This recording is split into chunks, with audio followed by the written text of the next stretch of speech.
దేవుని స్తోత్రం. మీ అందరికి నా వందనాలు. అందరూ బాగున్నారండి? సబ్స్క్రైబర్స్ అందరి కోసమై స్తోత్రం. సాయంకాల ప్రార్థన అండి. మరి ఈ దినము విశ్రాంతి దినం ప్రేయర్ చేసుకున్నాం. కృపగల తండ్రి, ప్రేమగల ప్రభు, గొప్ప దేవాని పాదములకి స్తోత్రం. ఈ బిడ్డలు ఈ మాటలు వినిచున్నారు. వారందరి కోసమై స్తోత్రం. వారు ఏ సమస్యలో ఉండ ఈ దినము వారి సమస్యలని తీర్చినందుకై స్తోత్రం. ప్రతి విషయంలో ప్రార్థన విజ్ఞాపనల చేత మీకు కృతజ్ఞతాస్తుతి చెల్లించే వారికి ప్రతి ఒక్కరిని మార్చి మహిమ పొందుకోమని యేసయ్య నామములో అడుగుచున్నాను పరమ తండ్రి. ఆమేన్. దేవునికి స్తోత్రం. మీ అందరికి నా వందనాలు.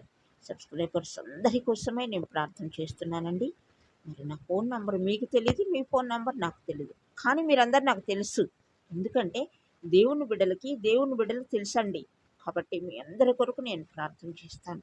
పేరు పేరున మీ పేరు తెలియకపోయినా ప్రభువా నాకు బయలుపరుస్తారు. దేవునికి స్తోత్రం.